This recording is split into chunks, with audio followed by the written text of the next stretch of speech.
All right, ladies and gentlemen, welcome to this episode of Riding Shotgun with Charlie. This is one of the pit stops that we are doing at SHOT Show in 2026.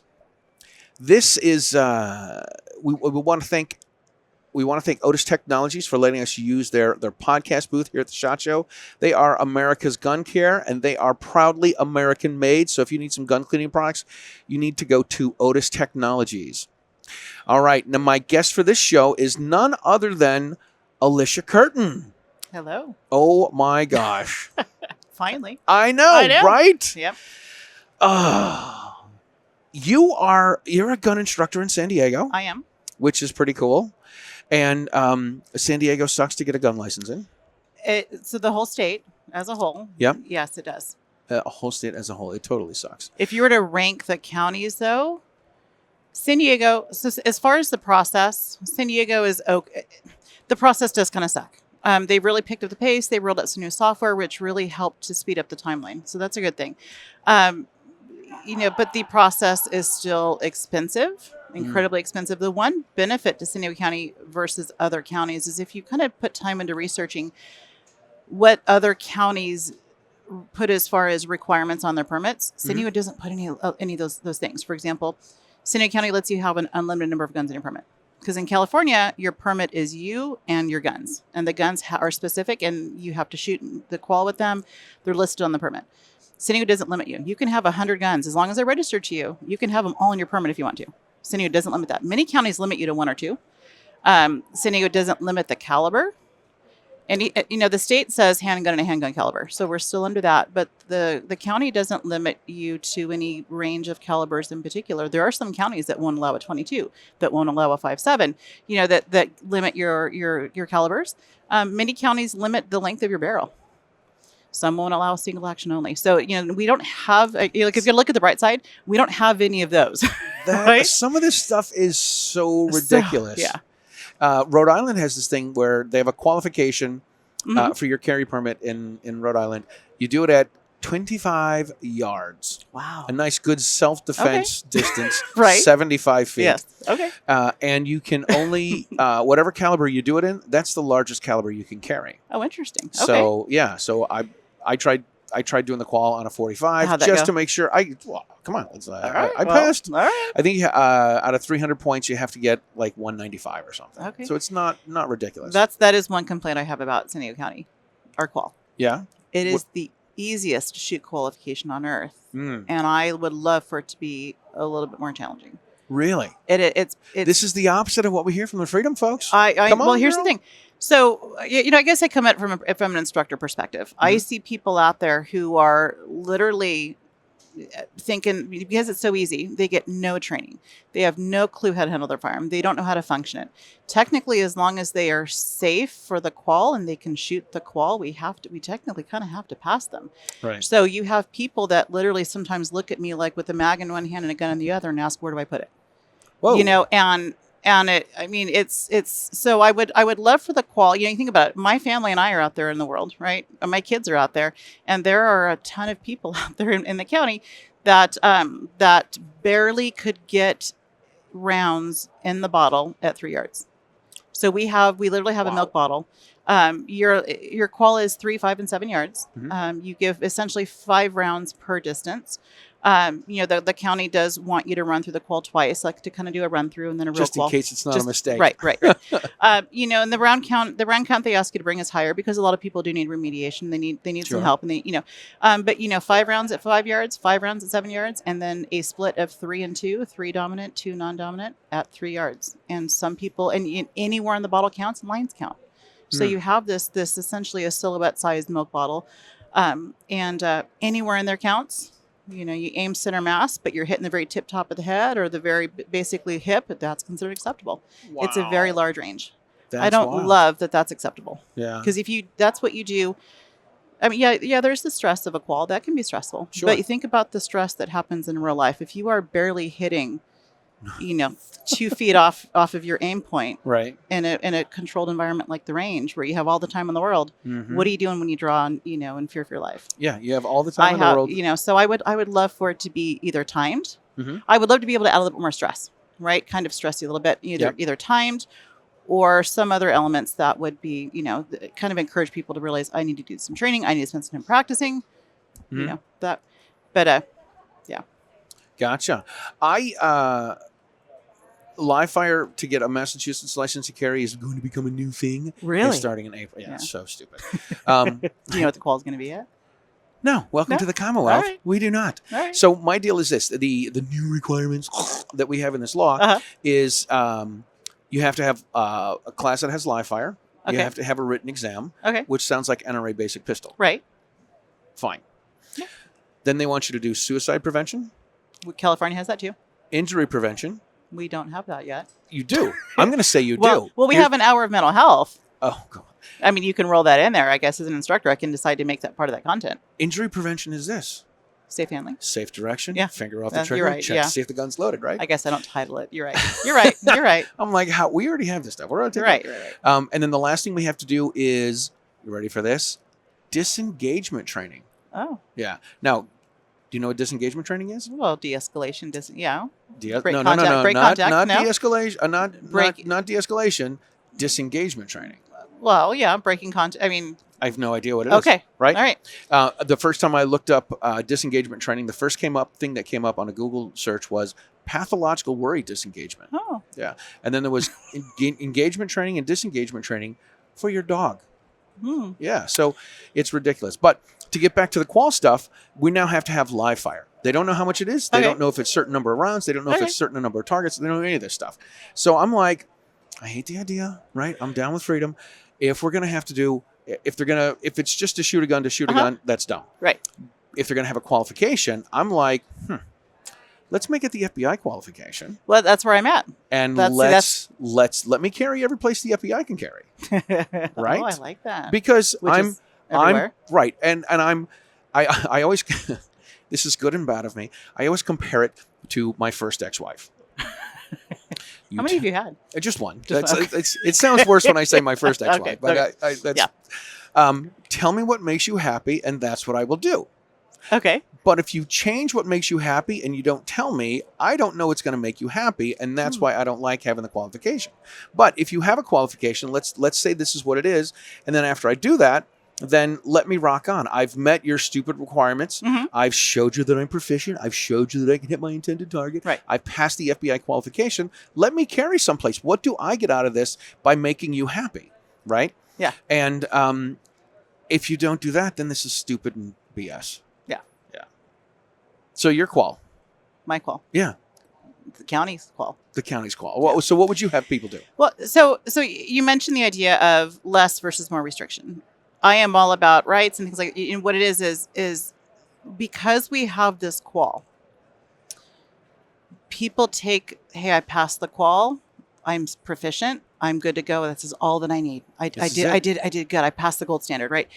So if you're going to have a qual, it needs to be, in my opinion, it should be a meaty qual. It should have some substance, and they have to prove themselves. If Mhm. you are, and if you, but if you have it, in a constitutional carry state, I love the idea, because here's the thing is, in a state that's constitutional carry, in a state that has more lenient gun laws, you have a community of people that generally have probably been raised around firearms, or at least have been raised with a different mindset, right? In the state that I'm from, and it sounds like in part not too dissimilar to you, Yeah. the caliber of people that are looking to acquire these permits generally have no exposure to firearms. They've spent no time with it. They are far too many of them are very unsafe, and they don't even know. They have no clue Oh, yeah. because they've never been raised in it. The legislature regulating and creating all these laws and limiting and painting guns as bad has really done a disservice to the people. Mhm. and I, and seeing the caliber of people as an instructor that come into these courses, I would love to see something that forces them to see the importance of training. Mm. And if we are going to go more lenient and we're going to open up the state, then we're going to get that exposure to young kids and youth, and then generations in the future are going to be different. But now where I'm at, you have to proactively want it, Mhm. and people don't get it. People don't. People I don't mean, get it's the whole you don't know what you don't know. Yeah. Right. Yeah, exactly. And it's, I think I got this got this thought, I think it was from Tom Knighton on Bearing Arms, that when the government tells you, back to the relationship, when the government tells you what they want Right. and then you do that, you think you're all set, Right. right? So Right. if the standard in Massachusetts, I became an instructor in 2017. I've been teaching classes on a regular basis since 2010. Mm-hmm. So for whatever, the last 15 years, it's a 4-hour non-live fire class. And I always tell people it's rifles, shotguns, and handguns. Oh my, right? I tell you stupid jokes and dumb stories about Right. guns. I give you a certificate. And I've talked to instructors from Texas and stuff, and they're like, well, you should leave Massachusetts anti-gun. I'm like, I do a 4-hour all lecture class. I have people load and unload. That's it. Mm-hmm. We don't talk about self-defense. We spend about 45 minutes talking about the Massachusetts gun laws and the process to go through Right. this. I said, these people can take the class, take the 4-hour class, spend the money, do the interview with the police, the 2 background checks to get the license. After they get the license, the police call them and they go down and pick it up. They can go from the gun store to they can go from the police station to a gun store. They could buy a gun, they could buy ammo and buy a holster and start carrying that day. Mm-hmm. And they've never fired a gun. And they're Right. like, oh my God, that's crazy. I'm like, I know, but you live in Texas and I live in anti-gun Massachusetts. Yes. So it's weird. We have a 16-hour course. Yours was 4. Now you're saying they're adding live fire. Are they merging that into your 4 hours, or are they extending your time? Well, that's a great question Okay. because the legislature and the state police have no idea. No clue. All right, Yeah. well. Yeah, they just they sent out a memorandum in mid-November and answering questions. And the first question was, when is the new curriculum going to be ready to roll out? And their answer was, it will be within the time that we said it would be. Right? This is the no answer. You're like, what does this mean? It's we have no clue. And when they passed this law, they passed it in 2014. Within a month after, I'm going to say 2 months. I'm going to be generous and say 2 months. After they signed it into law, they gave them within 2 months. They're like, yeah, we don't know what we want. Give us a year and a half to get our act together. And so now it's early April of 2026 when people they're gonna have it figured out, allegedly. Yeah. And then if you got your permit after a certain date, in between that time, when the new curriculum kicks in, when they trust you for 6 years to have a permit, and then when you come in and renew your license in 6 years, then you have to go through jump all the hoops. Yeah. So stupid. You get a 6 years. 6 years. 6-year permit. Wow, that's impressive. We get 2. 2. 2. How much? Oh God. Well, so they break it down. They bundle it. Oh gosh, I want to say the fees to the county are somewhere in the ballpark of, I believe, $400 last time I looked. And they do break it down. They have you pay a fee up front, then you pay a live scan fee later, and then you pay an issuance fee at the end. So it does, they kind of nickel and dime you here and there. So it doesn't seem so bad up front. It's right. It's plus your 16-hour course, which every instructor gets to set their own cost. I will tell you, most instructors in San Diego County for a 16-hour course, you're looking anywhere from $400 to $500. So, and our renewals are 8 hours. And so, of course, cut that cost in half for a renewal. The state of California also passed this new law now that is requiring live scan with renewals as well. But that doesn't roll out until September 1st. What's live scan? So live scan generally runs you about $100. Depends on where you go. What is it? What is it? What is it? So it's just so you go in, it's just a digital, it's a fingerprinting process. But you have to go into a live scan location that does this for you. Gotcha. And you essentially have a screen. You're going to lay your hands on the pads. Different places do it differently. Some will have you do each finger individually. Others are more advanced, have a more expensive machine. You can lay the whole hand at one time, and then it sends those prints off digitally, and the background check comes back a little bit quicker. Gotcha. Than on paper. But yeah. Gotcha. It's just a fingerprint process. All right. This is one of the things I'm concerned about, is it's going to price people out of getting their license. They are. There's a purpose. Yeah, absolutely. Yeah. Even with the 4-hour non-live firing class that I offer to most people, and that most people end up taking. Yeah. It's $800 to $1,000 before you go from, hey, I think I want a license, to taking a class, getting your license, buying a gun, buying all the gear you need, eyes, ears, ammo, all the safe, all that stuff. In Massachusetts, we have about 4 public ranges that are nowhere near each other, and there's certainly none that are in Boston. What we have are private sportsmen's clubs. Okay. And you have to join one of those, which is on the low end $100. Mine, I had one that was $50. Okay. And it's an outdoor range with a berm. cinder block building, indoor plumbing, and a bar. Okay. And a bar. Yeah. It's a And a bar. sportsman. I mean, And a bar. a sportsman's club is code for we want to get away from the wife and kids. Okay. Right. And that's very much what it is. They Yeah. have fundraising things, and you can rent it out and for birthday parties and all that kind of crap. Okay. It's gone from $50. I think it was $50 for an individual to $75 for a family.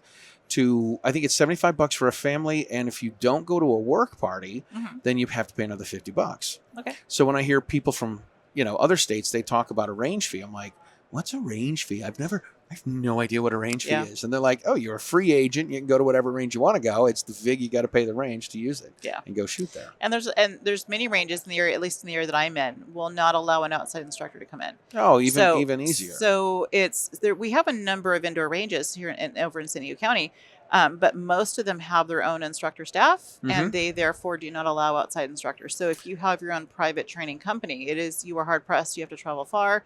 It's hard to find a range that will allow outside instructors to come in. Yeah. So that also does limit the options. The places you can go. Yeah. Yeah. There's in my immediate area there are two. There's two sportsmen's clubs. One's nice and fancy, and it's got an expensive membership dues. You got to go to work parties, and they have. I'm going to say they have everything. They have fishing and archery and a pistol range and a couple of shotgun ranges, and I think they have 100, maybe a 300-yard rifle range. The other one just has a 25-yard berm, a 50-yard berm, and a 100-yard berm. And the first one, when I became an instructor, I went to the first one because it's nicer. Right. I went there and I said, "Hey, I'm an instructor. I want to join, and can I bring guests?" And they're like, "No." I'm like, well, how do you expect one to get more members and two to get more people into shooting? Like, I'm not going to join there. That's ridiculous. I have another place that I belong to that I joined when I started shooting, and I like to say we're shooting whores there because you can shoot anything you want with anybody. We don't care. You bring guests, don't bring guests, right? You can bring up to 3 guests each time. You can bring 3 guests every day and go shooting. Nobody cares. We had one guy that had a 50 cal rifle. And it's only got a 100-yard berm, and they said, "Well, we're not gonna let you shoot the 50 cal here." And he's like, "Why not?" He's like, "Well, we're just gonna tear up the berms." Yeah. So he's like, "All right. So if I come down here and shoot 5 rounds of 50 cal, or come down and shoot 500 rounds of 9, which one's gonna tear it up more?" And they're like, "All right, we're gonna add 50 cal to the list of guns you can shoot." Funny. Well, hey, that's how you make the change happen. Yeah. So anyway.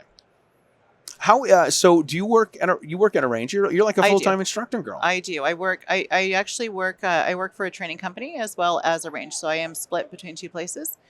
There's not many women in my area that are instructors, so I do get requested and pulled in different directions. So do you find success with ladies only classes?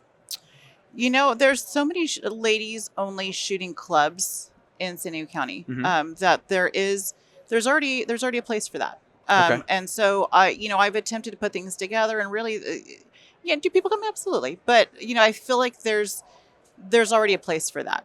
And they are established and they're rocking and they're rolling. And so I just found that that's not a niche that has been something that's profitable for me. Gotcha. So no, I do run CCW courses. I run those 16-hour courses. I do a lot of private instruction. And I honestly, coming into it, I thought, being female, is this going to be, am I going to find that men won't work with me? Am I going to be, put in the corner of a women only instructor?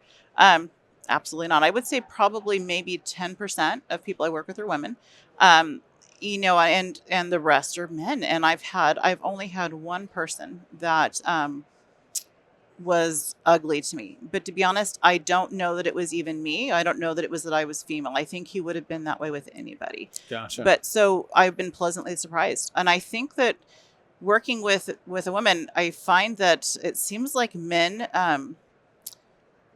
don't seem to feel the need to kind of be macho or have an ego, which I honestly was surprised at. Yeah. And there's not another man that they got to kind of compete with or kind of stand alongside. And for they come to me because they want to learn, and they sit and they listen. And I really have no issues. I've had no problems. So it's been fantastic. That's awesome. So how often do you do classes?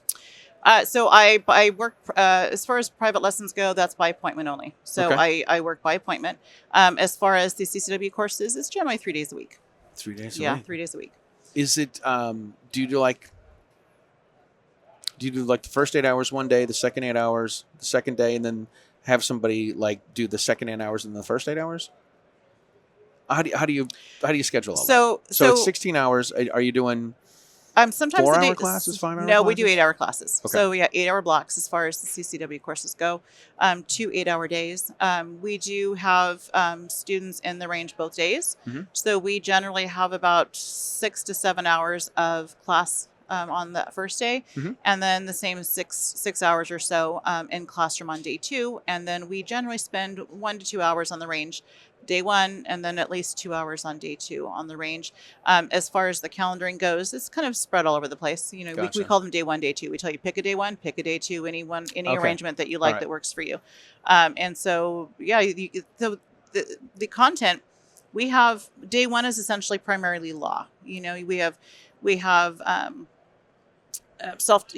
use of force, self-defense law, and all those things. We cover all of that on day 1 so that Mhm. we can merge and combine the class to be first-time permit people and renewals. The same 8 hours for everybody. Gotcha. We put all the required content on day 1. The shoot qualification as well. We spend time on the range. And then on day 2, because we did all the required content, day 2 is whatever we want to do. I say you just got to serve your time. So what are we doing?